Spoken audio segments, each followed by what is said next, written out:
And today we have you here to talk about the memoir, I Know Why the Caged Bird Sings, written by Maya Angelou. Billy, would you like to tell us a little bit about the author? Of course I would. Maya Angelou was a black woman in the south of the United States of America during the Jim Crow laws in the area of oppression. She was raised in Arkansas and Missouri and eventually California. In Arkansas, she was raised by her highly religious grandmother and her Uncle Willie. She eventually moved to Missouri where she experienced much trauma and pain. Then she eventually moves back to Arkansas and eventually to California. She was raised by her mother in California and in Missouri, and she is a member of the LGBTQIA+ community. Thank you, Billy. After dealing with many hardships throughout her childhood, Maya was inspired to write memoirs. She had a son at age 16, and growing up she was a very, very smart girl. Now we'll move on to some of our super fans of Maya Angelou's book, I Know Why the Caged Bird Sings.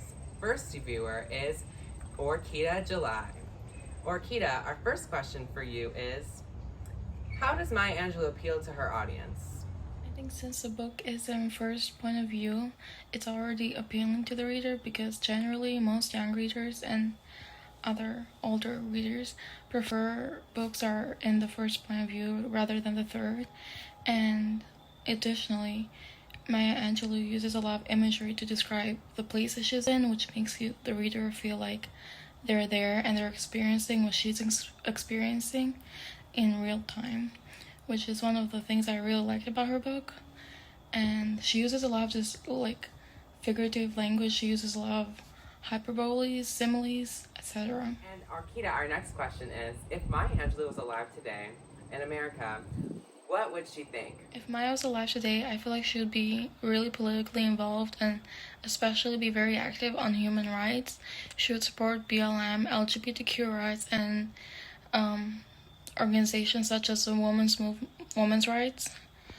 And she would probably be a really big figure, either a politician or she would just be a social media activist. Thank you, Orkida. Next up, we have Miss Alexis Barack. Alexis, what are some of the significant themes presented in this novel? Some of the themes that do reoccur in Maya Angelou's I Know Where the Caged Bird Sings revolve around a couple of things, and this also includes from race, sexuality, and love. Throughout her childhood, she didn't have the most loving family. She was always feel like she was in a competition with her older brother, Bailey. And that was one of the struggles that she had to deal with when she was younger, was a constant competition with family. She also had to deal with the fact that she was in the segregated South. She had to deal with how she wasn't going to be treated fairly compared to other people just based off the color of her skin. She dealt with that with care from her family was treated, how she was treated, and how she was interpreted by other people. Along with the fact that one of the things that she had to deal with was sexuality. It was released later on in the book that she did have consideration for herself possibly being lesbian. And she had to overcome a lot of things throughout her journey. And the autobiography does an amazing job. And she did an amazing job sharing her story so we can actually kind of put our feet on her shoes for a second and understand her choices, what she was going through, and you kind of connect with her a bit more. My next question for you, Alexis, is, what do you think sparked Maya Angelou to write this novel? Good question. I feel like one of the things that caused Maya Angelou to write her autobiography was during the time that she was writing the book, and when it was published, this was post Martin Luther King Jr. being assassinated, civil rights movement. She was actively participating in the civil rights movement. But this could have caused a huge spark with the fact that she could have possibly been a bigger help to people that needed it. And her autobiography kind of opened people's eyes possibly to what people had to deal with in the segregated South and even America just in general. And I think it was just kind of a way to shine light on a situation that needed it. Oh, really? Okay. Okay, our next question is for Miss Lia Raftis. Lia, what would you rate the book on a scale of 1 to 10 and why? I would rate the book an 8 out of 10. Maya Angelou does a great job at appealing to the reader's emotions, and I had a hard time putting the book down.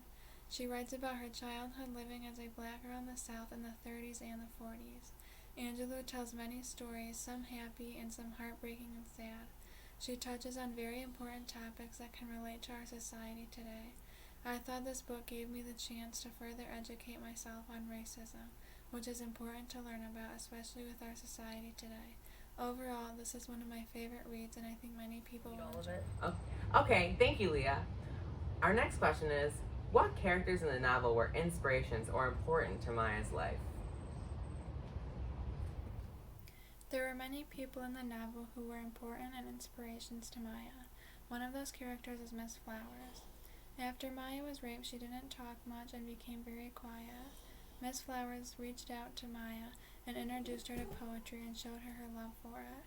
Because of this, Maya formed her own love towards poetry. Another character that was important in Maya's life was her grandma, or Mama. She raised Maya and her brother for many years. She was strict but caring, and I think Maya looked up to her because of her stern but loving character. It's recording. It is recording. All right, thank you, Billy, and thank you to all of our viewers for watching today, and thank you to everyone who answered our questions. If you have any more questions about the novel, feel free to read the book, I Know Why the Caged Bird Sings, written by Maya Angelou.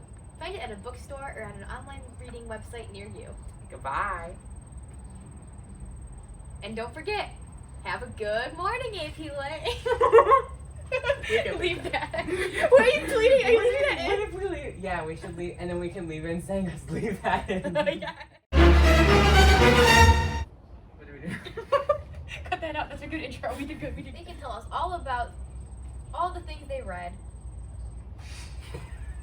I was gonna say something I forgot what it was. Something smart. I had something so smart planned. It's all about.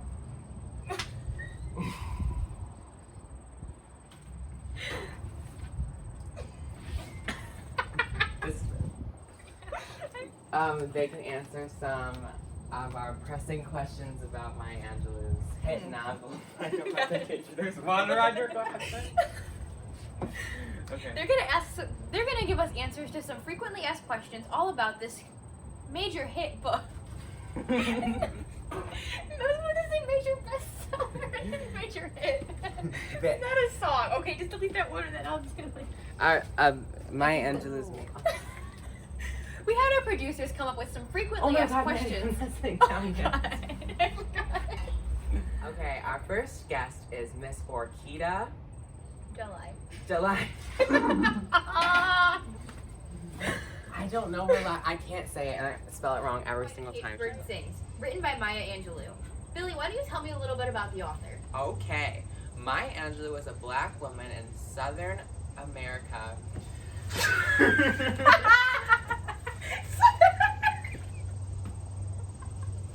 Oh my god. That was the best. Southern America. She's from Brazil. Maya Angelou was alive in America today, currently. What would she think? Today, currently. Right now on this